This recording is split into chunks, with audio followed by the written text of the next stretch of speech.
Shalom saudaraku, kita mengucap syukur dalam anugerah dan rahmat Tuhan. Kita masih diperkenankan untuk membaca dan merenungkan bagian firman Tuhan yang terambil dalam kitab Mazmur pasal 16 ayat 1 hingga ayat yang ke-11 yang menyatakan, Miktam dari Daud, jagalah aku ya Allah, sebab padamu aku berlindung. Aku berkata kepada Tuhan, Engkaulah Tuhanku, tidak ada yang baik bagiku selain Engkau. Orang-orang kudus yang ada di tanah ini, merekalah orang mulia yang selalu menjadi kesukaanku. Bertambah besar kesedihan orang-orang yang mengikuti Allah lain. Aku tidak akan ikut mempersembahkan korban curahan mereka yang dari darah. Juga tidak akan menyebut-nyebut nama mereka di bibirku. Ya Tuhan, Engkaulah bagian warisanku dan pialaku. Engkau sendirilah yang meneguhkan bagian yang diundikan kepadaku. Tali pengukur jatuh bagiku di tempat-tempat yang permai. Ya, milik pusakaku menyenangkan hatiku. Aku memuji Tuhan yang telah memberi nasihat kepadaku. Ya, pada waktu malam, hati nuraniku mengajari aku. Aku senantiasa memandang kepada Tuhan, karena Ia berdiri di sebelah kananku, aku tidak goyah. Sebab itu hatiku bersuka cita, dan jiwaku bersorak-sorak, bahkan tubuhku akan diam dengan tentram. Sebab Engkau tidak menyerahkan aku ke dunia orang mati, dan tidak membiarkan orang kudusmu melihat kebinasaan. Engkau memberitahukan kepadaku jalan kehidupan. Di hadapanmu ada sukacita berlimpah-limpah, di tangan kananmu ada nikmat senantiasa. Demikianlah sabda Tuhan. Yosef Theodorus Wulianadi, atau kerap yang disapa dengan Jogger, seorang pengusaha kaos paling terkenal di Bali, pernah berkata, jika salah satu cara untuk meningkatkan kebahagiaan hidup adalah dengan jalan bersyukur atas hal-hal yang tidak kita alami. Saya ambil contoh.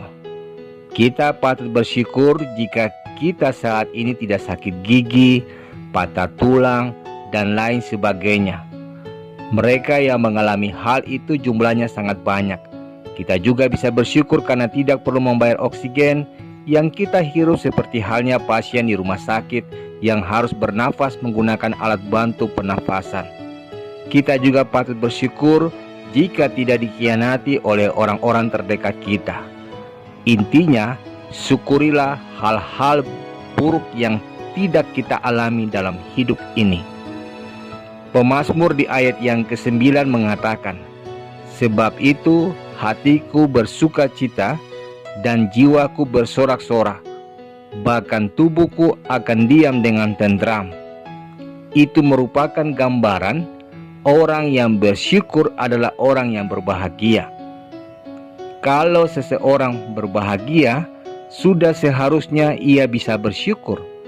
Jika tidak, pasti ada yang salah dengan dirinya. Sumber rasa syukur adalah sukacita yang memancar dari hati kita. Firman Tuhan mengajarkan kita untuk bersuka cita, karena itulah modal dasar kita bisa bahagia dan bersyukur. Kita bahagia dan bersyukur tidak harus selalu dalam keadaan yang baik-baik saja. Bahkan dalam keadaan terjelek sekalipun, kita seharusnya mampu melakukannya. Rasul Paulus pernah mengatakan di dalam suratnya di Filipi, bersukacitalah senantiasa, justru di saat ia sedang di dalam penjara. Sayangnya, banyak orang salah dalam menerjemahkan arti bersyukur dan bahagia. Mereka pikir kalau keuangan mereka bagus, punya pasangan yang gagah atau cantik, sehat atau kuat, baru mereka bisa bersyukur dan bahagia. Banyak orang mengeluh karena tidak mendapat sesuatu yang diinginkannya. Cobalah kita balik cara pikir kita. Bukan mengeluh karena tidak mendapati apa yang kita inginkan. Sebaliknya kita bersyukur untuk hal-hal buruk yang tidak kita alami.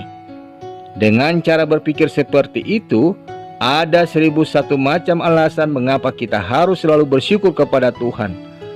Kita disadarkan bahwa yang namanya berkat bukan selalu dalam wujud hal-hal yang kita dapatkan, tapi berkat juga dalam bentuk hal-hal buruk yang Tuhan izinkan lalukan dari hidup kita. Dengan pikiran seperti itu, bukankah kita tidak akan pernah sanggup menghitung setiap berkat-Nya dalam kehidupan kita. Amin. Saudaraku, mari kita sehati dalam doa.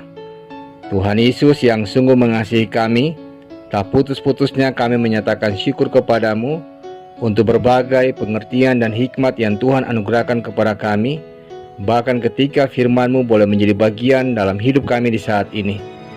Biarlah Bapa, kami senantiasa dimampukan untuk dapat melihat berbagai peristiwa di dalam kehidupan yang Tuhan berikan dengan rasa syukur, sehingga dengan perasaan syukur itu kami boleh merasakan shalom Allah, kami boleh kuat menjalani kehidupan kami dengan berbagai peristiwa kehidupan, baik itu yang menyenangkan maupun yang tidak sekalipun.